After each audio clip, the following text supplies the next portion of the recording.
పంట రుణం 1 రూపాయి కట్టొద్దు అన్నాడు. ఎవరైనా 1,00,000 కడితే పోయి అర్జెంటుగా మళ్ళీ 2 లక్షలు తెచ్చుకోరి 2 లక్షలు మాఫీ చేస్తానని. అధికారంలోకి రాగానే 2 లక్షల రూపాయలు రుణమాఫీ చేస్తాం. కాంగ్రెస్లో చేరేందుకు మాజీ మంత్రి చంద్రశేఖర్ సుముఖత. ఏ చంద్రశేఖర్ గారని మా జహీరాబాద్ నుంచి ఎమ్మెల్యేగా పోటీ చేసినారు. వీరిని జాయిన్ చేసుకోవడానికని కండువ వేసుకున్నారో చెప్పిండు.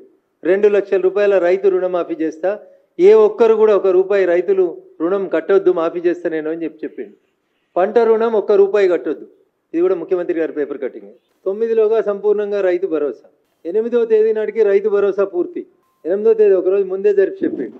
ఇప్పుడేమంటుండు మళ్ళా, లక్ష్మీ నరసింహ సాక్షిగా చెప్తున్నా, లక్ష్మీ నరసింహస్వామి దేవుని సాక్షిగా చెప్తున్నా, ఏమని 2 లక్షల రూపాయలు రుణమాఫీ చేస్తా 15 ఆగస్టులోగా అన్నాడు మొన్న ఎంపీ ఎలక్షన్లలో.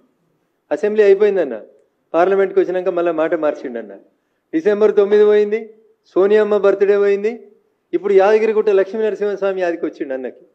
భువనగిరిలో గెలిపిస్తే 2 లక్షల రూపాయలు 15 ఆగస్టు లోపల రైతు రుణమాఫీ చేస్తానని లక్ష్మీ నరసింహస్వామి పేరు తీసుకొని ఒట్టు పెట్టుకున్నాడు. ఏ ఊరికి వస్తే ఆ ఊరికి.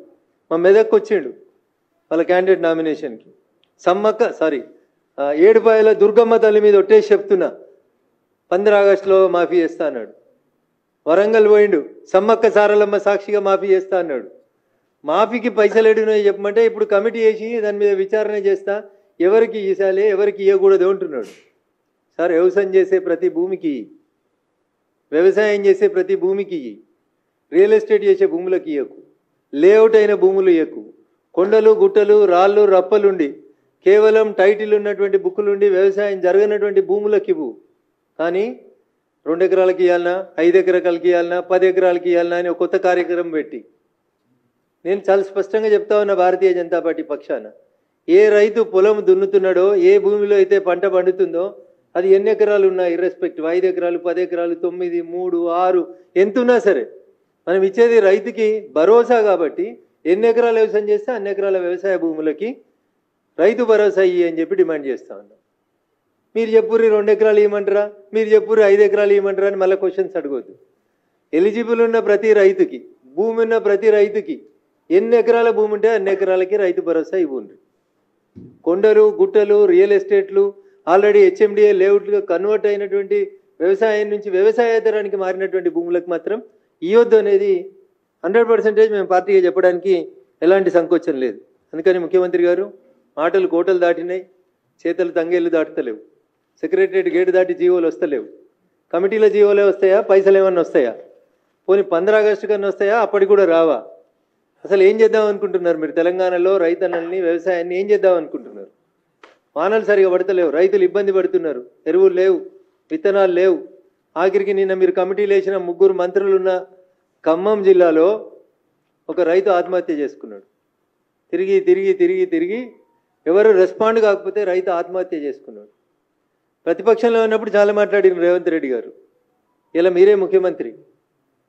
ఒక రైతు లైవ్లో పురుగుల మందు దాగి తన భూమిని ఆ గ్రామంలో ఉన్న కొంతమంది మీ పార్టీకి సంబంధించినటువంటి నాయకులు కబ్జా చేస్తున్నారని ఇబ్బంది పడుతూ ఆత్మహత్య చేసుకుంటే ఇంతకంటే బాధాకరమైనటువంటి విషయం ఇంకొకటి ఉండదు. ధరణి అట్లే ఉంది, రైతుల సమస్యలు అట్లే ఉన్నాయి, ఎక్కడి కష్టాలు అక్కడే ఉన్నాయి. ఇంకా మీరు టైంపాస్ చేసేటువంటి కార్యక్రమాన్ని మానుకొని వెంటనే తెలంగాణ రైతాంగాన్ని ఆదుకోవాలని భారతీయ జనతా పార్టీ పక్షాన రాష్ట్ర ప్రభుత్వాన్ని డిమాండ్ చేస్తూ, ఇచ్చిన హామీలను నిలబెట్టకపోతే రైతన్నల పక్షాన ఉద్యమిస్తామని చెప్పి కూడా ఈ సందర్భంగా వారిని హెచ్చరిస్తాను. Thank you.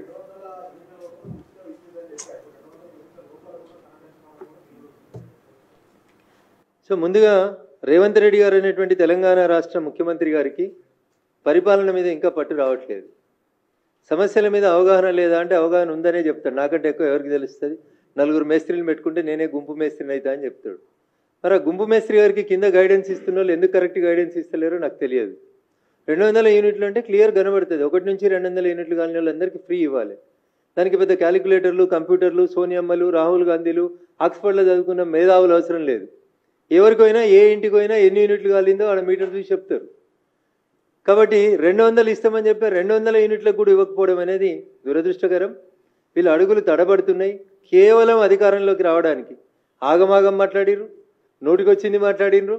ముందు గద్దెనెక్కితే గద్దెనెక్కినాక తెడ్డు తగిలేయచ్చని ఓడ దాటిదాకా ఓడ మల్లన్న, ఓడ దాటినాక బోడమల్లన్ అనేటువంటి రీతిలో పనిచేసారు రేవంత్ రెడ్డి గారు తప్ప నిజాయితీగా తెలంగాణ సమాజం మేలుని ఆకాంక్షల్ని కోరుకుంటే మాత్రం ఎద్దేడిచిన వ్యవసాయం రైతు ఏడ్చిన రాష్ట్రం బాగుపడదు అనే ఒక నానుడు ఉంటుంది. కాబట్టి వెంటనే రైతన్నల సమస్యల పట్ల స్పందించాలని ఈ రాష్ట్ర ప్రభుత్వాన్ని మేము డిమాండ్ చేస్తాం.